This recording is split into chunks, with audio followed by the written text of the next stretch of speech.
Baga gammaddan baga walumaan gammannee isiniin jedhaa.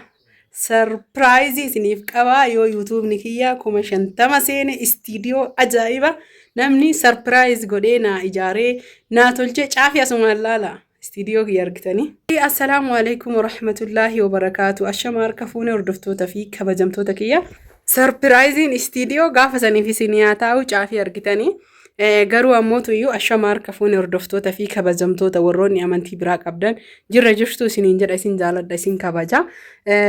Guyyaa lamaa sadi viidiyoo oduu nuuf fiddee jechuun keessa waan hin oolle garuu yaada keessan jechuu namni hundi koomantii jalatti yaada viidiyoo kaleessaa irratti naa kennitan hedduu galatooma ulfaadha. Yaadni keessan anaa fi humna kiyya maashaallah isiniin jedhe. Sabiskiraayibiin ammoo tuyyuu goommaa kiyya ka ittiin deemu jechuu isinii galee makiinaan goommaa fi beenzila malee hin deemu. Sabiskiraayibiin keessan goommaa, laayikiin keessan ammoo tuyyuu beenzila kiyyaa isiniin jedha. Kanaaf beenzilaa fi goommaa ammoo tuyyuu sabiskiraayibiidha. Sabiskiraayib godha.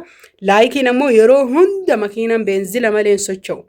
Beenzila yoo fixe hin guuttata. Laayikiin kiyya akkas jechuu. Kanaaf maashaallah tabaarakallah galatoomaa isiniin jedha. Waa'ee warqii namoota hedduu ka yaada kennatanii. Kaaraatee 22 fi 4 hin bitatinaa. Biyya keenya keessatti 18 fi 21 tajette sun galatoomi.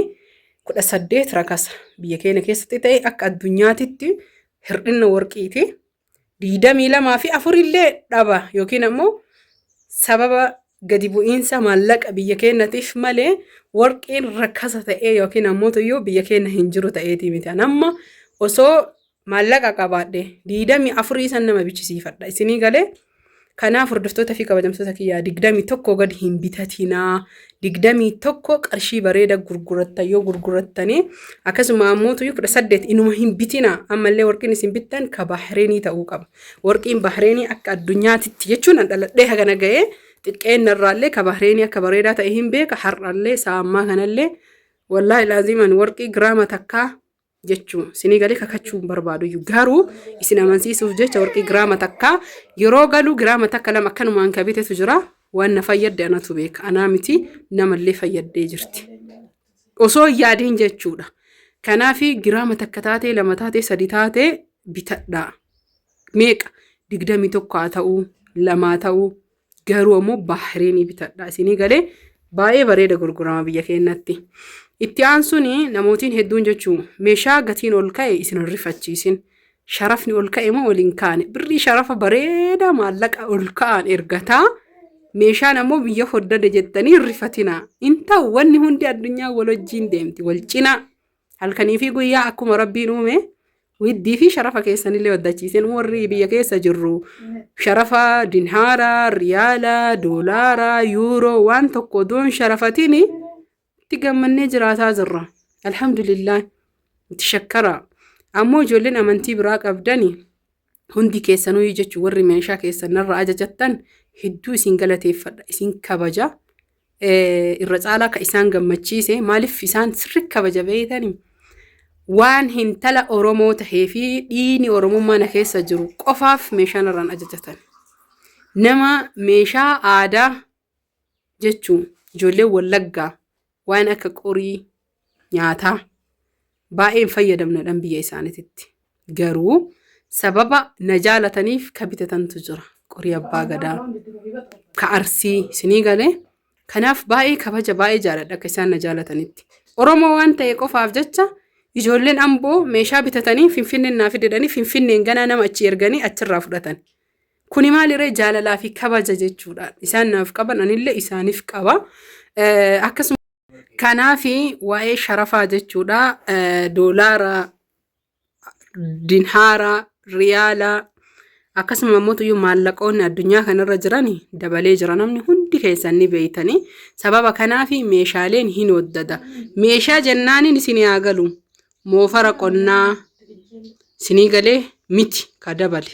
Wanni hin daballe hin jiru meeshaa alaa galu tuyyuu dabale. Waan akka firiijii, gassaala meeshaaleen alaa galu fakkeenyaaf jechuudha. Ka girgiraan hixaana irra aarsatan ka Dubaayii, Suudii maalii jettanii faarsitan Turkii kunniin hundi isaa tuyyuu Turkiin as keessa dhuftee isiniin oomishtu, Dubaay as keessa dhuftee oomishtu, Suudiin as keessa dhuftee oomishtu. Achirraa gala akkamitti galaree birrii biyya keenyaa kana dinhaara yookiin doolaara jijjiiratanii doolaaratti hundi isaarra caala ka fayyadamu. Waraqaa daldalaa baafatanii haala saniin jechuu deemanii fidan. Yoo ufillee finne order godhanii ajajanii buusisiisan jechuudha. Kuni maaliin wal qabata? Sharafa isin ergattan ka ol dabale hawaalaa haa ta'uu, baankiin haa ta'uu birrii dabale kanaan wal qabata. Sababa kanaaf meeshaaleen dabale malee yoo sharafaa fi gatii ittiin bitamu wal qabsiifne ilaallu. Baay'ee jechuudha. Jechuun achuma isiniin jedhamu bardeen gaddaa waggaa lama duraati. Haa ta'u kana hunda haasahuun anaaf barbaachisee yookiin ammoo fedhee odoon ta'in isin hubachiisuu fi waa'ee shamarran keenya namoonni hedduun maal jedha beeytanii dubbii dura tahuu qabdu dhumarra isiniin godhe. Biyya galuu hedaa uffata akkamii uffata bitadhu moo haa dhiisuu jettani. Hin bitatinaa uffata. Watakkallee uffannachi bitattan isiniin godhu. Waan gizee takka lama jijjiirattanii fi waan gizee galtan shiita mana keessa jijjiirattan yoo keessummaan isinitti dhufte yoo bitattan isin ga'a. Maaliif jennaaniin uffanni achii wanni sirrinnaa hubachuu qabdan. Ani waan biyya biraa hin beeku. Biyyoota Arabaa seera jechuun fakkeenyaaf warra biyya abaayaa uffatanii abaayaa jalaan qamisii uffattaa, surree uffattaa isinii galaa jiraa mire hin beeytanii hundi keessanuu. Gaafa galta yeroo mara abaayaa akkasitti uffachuuf biyyi keenya yoo bubbeenuu jiraate sirra gurraachessa qamisii uffachuu dandeetta. Waan babal'aa ta'etii akka feete san akka feetetti warri amantii biraa qabdanillee uffanni achitti bijaamaan uffatamu asin mana keessa uffatame malee uffanni babbareedan asuma jira faashinni isiniin jedha. Birrii keessa yoo qabaattan keessattuu jechuu ijoolleen hedduun uffata shi'eenii yoo hin jira isin asin durallee viidiyoo hojjedhee jira jechuun.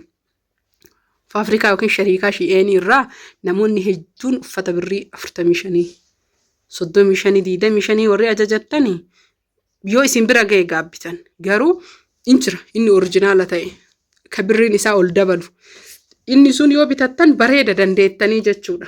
Garuu ka maallaqa laaltanii maallaqa diqqoo bitattan asitti shaamadha. Isinii galee shaamadha isiniin ta'u.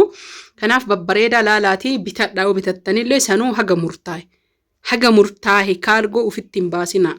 Birriin ittiin kafaltan sun asitti isinii bitti. Birriin ittiin gadi galfattan qaraxa kafaltanii waan haaraa yoo ta'e hin qaraxama.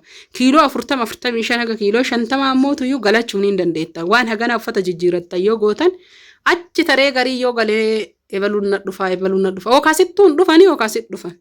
Si galee birri achi bittee shiita tokkicha galchituun asitti nama lamaa hin bittaaf. Si galee nama lamaa hin bitta. Shiita tokkicha achitti yoo fakkeenyaa fi dinhaara yookiin riyaala 50 bitte asitti yoo deebifte ka galchituun kiilootiin kafaltaa miiree fakkeenyaaf walii yoo deebifte nama lamaa siin bitti osoo haga fedheyyuu waddade uffanni biyyaa ammoo shiiwwan akka shiitaa babbareeda jajjaba namaa kennuufillee naman saalfachiisu ka achi ammoo beeytanii miiree hahaphitu dhufa uffata aadaa fakkeenyaa fudhannu uffata aadaa ka achillee bitee beekaan namaafis bitee namnis bitatee qabee argee uffadhee beeka. Uffanni biyyatti amma nu hojjechiifnee gurgurruu fi uffanni yeroo san achitti nu binnuu fi namni bitate walumatti dhufu dachaa 10 wal caala. Kuni kallattiidhaan jechuudha waan asitti oomishamuuf maddi isaa fakkeenyaaf jechuun bakki bishaan irraa maddu naannoon sunii fi naannoon fagoo tubboo meeqa keessa deemee gahuu tokko miti saffisni isaa akkuma san jechuudha. Kanaaf hordoftoota fi kabajamtoota kiyyaa warri biyya galuu heddan waan baay'ee kotota bittanii hin galina. Waan sadi qofa bitadha. Gallaayaa bishaanii danfisu, kallaaxaa, maashina daraqootaa yookiin qamashaa yookiin saanketaa jettan kana ka achitti oriijinaala ka biyyaa yoosuu dhaabbata. Kanniin sadiin 10 yoo dandeettan galaa feetan fira keessanillee galaanii nama jaalattan jechuu isinii galee. Kana waan taheefi waan akka uffataa maalii dhiisaanuu yoo namni naan jedhu dhugaan se'u kotota jechuu godhattuun bareedu taa'u bakka fixa si rakkisa jechuudha. Isinii galee ammataan kiyya asitti jechuu nat beeku isinii akka itti isinii himu hin jiru. Hundaafuu viidiyoo guyyaa biraatiin isinii deebi'a. Like, share, subscribe godhaa isiniin jedha. Surprise hedduu kana eeggatu ka bilbilaallee na dabarsitanii ka biraallee ammallee na dabarsinaa. Hundaafuu horaa bulaa isiniin jedha. Guyyatu naa qabame maal gochuu danda'a inshallah rabbitti nu haga guyyaa ganaa keessatti yoo subscribing kee guute surprise addaa sii qopheesse namni naan jedhe sanumaaf homaa miti garuu horaa bulaa.